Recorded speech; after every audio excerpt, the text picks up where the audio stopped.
Վլադիմիր Պուտինը կրակի հետ է խաղում չհամաձայնելով Ուկրաինայում հրադադար հաստատելուն, հայտարարել է Միացյալ Նահանգների նախագահը, որ նորեր առաջ էլ ասել էր, թե Ռուսաստանի նախագահը լրիվ խելագարվել է։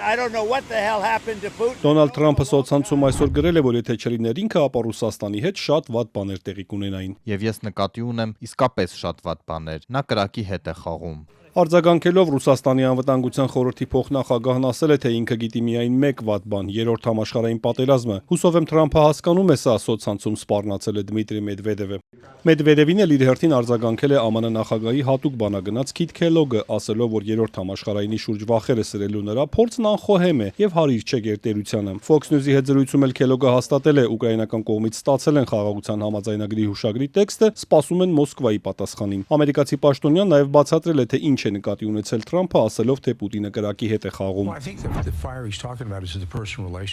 Կարծում եմ նա խոսում է անձնական հարաբերությունների մասին, քանի որ դա այն բաներից մեկն է, որ նախագահ Թրամփն իսկապես արժևորում է, եւ նա իսկապես լավ է բանակցում մարդկանց հետ, նա շատ լավ բնազդներ ունի։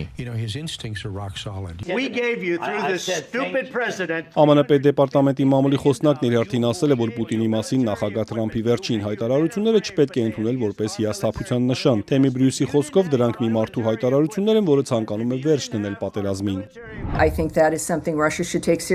Կարծում եմ Ռուսաստանը պետք է լուրջ վերաբերվի դրան, եւ կան բազմաթիվ տարբեր գործիքներ, որոնք նախագահն ունի իր տրամադրության տակ համոզվելու համար, որ մեր տեսակետը լսելի է եւ դրանք կարող են օգտագործվել այս կոտորածը դադարեցնելու համար։ Մինչ ԱՄՆ-ից եւ սպառնալիքներ եւ հորդորներ են հնչում, Ռուսաստանի արտգործնախարարն ասել է, որ առաջիկայում կհայտարարեն ուղիղ բանակցությունների երկրորդ փուլի անցկացման վայրի մասին։ Սերգեյ Լավրովը հիշեցրել է Մոսկվայի պահանջները խնդրի կարգավորման համար, Ուկրաինան պետք է հրաժարվի ՆԱՏՕ-ին անդամակցելու եւ միջուկային զենք ունենալու գաղափարից։ Այս պարտավորություններին վերադառնալը Ռուսաստանի հիմնական պահանջներից մեկն է, որոնք պետք է բավարարվեն ցանկացած կարգավորման շրջանակում։ Ինչպես որ համաձայնեցվել է 2022-ի ապրիլին Ստամբուլի բանակցությունների ժամանակ, երբ այս սկզբունքը հանձնվեց թղթին։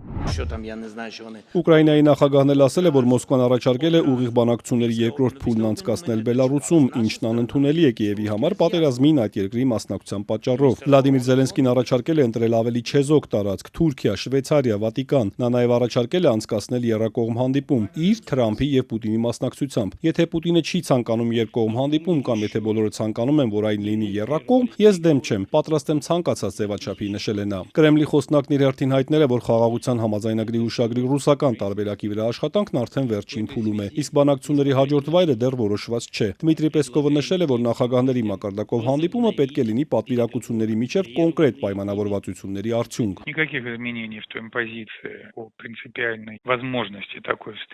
Նման հանդիպման հնարավորության շուրջ մեր դիրքորոշման մեջ որևէ սկզբունքային փոփոխություն չկա։ Շուտով նաև հայտնի կդառնան հուշագրերի երկու կողմերի նախագծերը եւ արդեն կանցնենք բանակցությունների հաջորդ փուլին։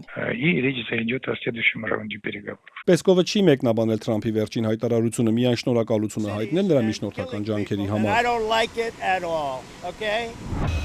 Իսկ ռազմական դրությունը մնում է լարված, ռուսական կողմը հայտարարել է, որ առաջ է ընթանում գրեթե բոլոր ուղղություններով եւ եւս երկու բնակավայր է վերցրել։ Ռուսաստանը հարվածել է Խարկովին, Կիրովոգրադին, այլ շրջանների, կա մեկ զոհ, մի քանի վիրավոր։ Ուկրաինական զինուժն էլ անօթաչուներով հարձակվում է Մոսկվայի եւ այլ քաղաքների վրա։ Մեր Մոսկվայում հարվածել են անօթաչու արտադրող գործարանի։ Չեղարկվել են որոշ չվերթներ, ժամանակավորապես փակվել են Մոսկվայի եւ Կալուգայի օդանավակայանները։ Մոսկվա թռչող ավելի քան 50 ինքնաթիռ ստիպված է եղել վայրէջք կատարել այլ ընտրանքային օդանավակայաններում։